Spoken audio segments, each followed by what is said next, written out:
गांव कलसिया में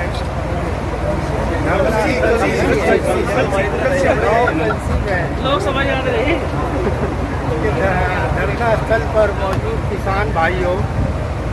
जो इस पूरे क्षेत्र से आए हुए हैं और आपकी बात सुनने के लिए और आपकी हिमायत करने के लिए राष्ट्रीय अध्यक्ष हमारे मान्यवर अखिलेश यादव जी ने एक डेलीगेशन समाजवादी का बनाकर आप लोगों के बीच में भेजा और आपकी चिंताओं को जानने के लिए ये कदम उठाया। साथियों, उससे पहले हमारे साथियों ने जो इस इलाके के खासतौर से किसान यूनियन से जुड़े हुए लोग हैं, उन्होंने डिटेल के साथ अपनी समस्याएं बताई। उन समस्याओं को सुनकर इस बात का एहसास हुआ कि बड़ी अजीब सी बात है कि एक हाईवे बन रहा है जिसको ग्रीन फील्ड हाईवे के नाम से जाना जाता है और उस पर जितनी भी ज़मीनें एक्वायर की गई उन सब का मुआवजा एक तरीके से एक कैटेगरी में दिया गया। लेकिन ये पहला मौका है कि जहाँ पर इस तहसील के 7 गांव में से 3 गांव के लोगों को जनरल कैटेगरी में मुआवजा दे दिया गया, बाकी 4 गांव के लोगों को ये मुआवजा देने से मना कर दिया गया और उसमें ये बताया गया कि आपको जो कैटेगरी है वो जंगल ढाक के है या बंजर ढाक के है, इसलिए आपको मुआवजा नहीं दिया जा सकता।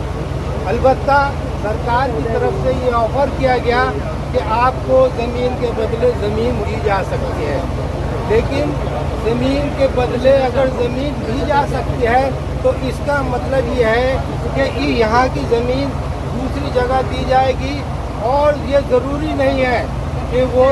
दूसरी ज़मीन काबिल काश्त हो या वो दूसरे किसी के कब्जे में ना हो। इसलिए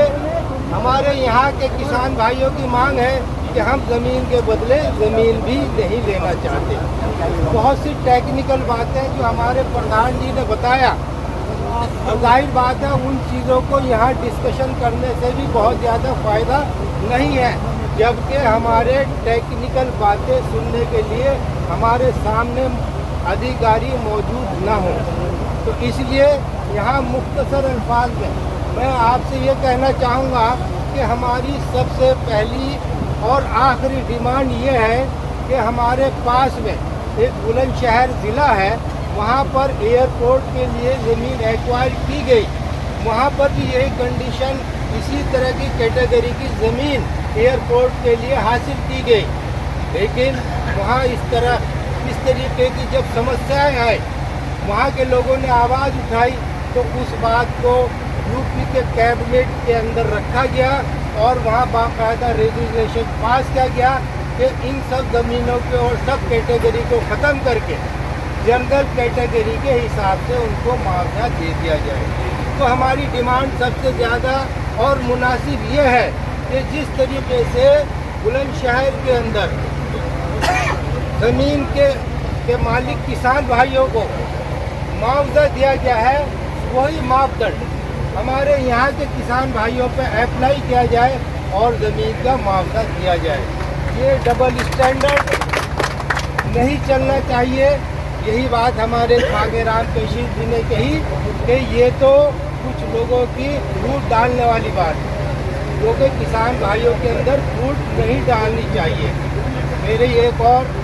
हमारे शाहनवाज छोटे भाई ने कहा कि इसको बाकायदा 3 तरीके से हम अपनी मांग उठा सकते हैं। नंबर 1 जो तरीका यहाँ पर आप लोग अपना रहे हैं, यहाँ पर बैठे हैं, यहाँ की आवाज़ लखनऊ तक पहुँच रही है, उसी की बुनियाद पर समाजवादी का डेलीगेशन यहाँ पर आया है। दूसरा तरीका यह है कि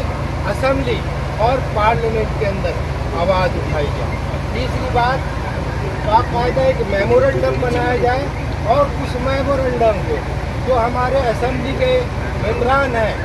उनको दिया जाए और वो बाकायदा मुख्यमंत्री से मिलकर अपनी बात रखें और आपकी बात को मनवाने का काम करें। दूसरा एक और तरीका है कि पार्लियामेंट के अंदर जो हमारे इस इलाके के मेंबर पार्लियामेंट है, तो वहाँ के जो कंसर्न मिनिस्टर है, चाहे वो कृषि मंत्री हो या फाइनेंस मिनिस्टर हो, इन सब से मिलकर अपना मेमोरेंडम दिया जाए और मेमोरेंडम देने के बाद उम्मीद की जाती है कि उस पर ज़रूर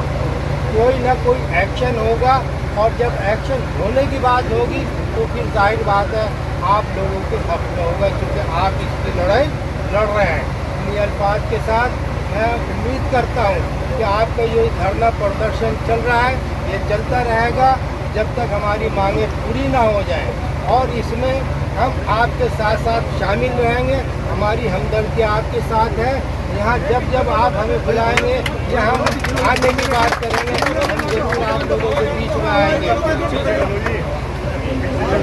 इसके साथ साथ मैं आपसे एक और बात कहना चाहूँगा, बिना किसी भेदभाव के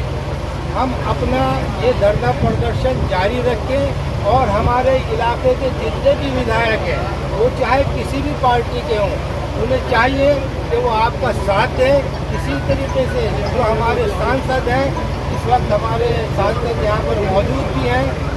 वो भी आपके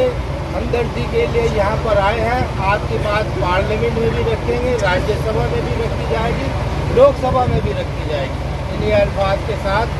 हम आपका बहुत बहुत शुक्रिया अदा करते हैं कि आपने बड़े गौर के साथ हमारी बात सुनी। आपका बहुत बहुत धन्यवाद।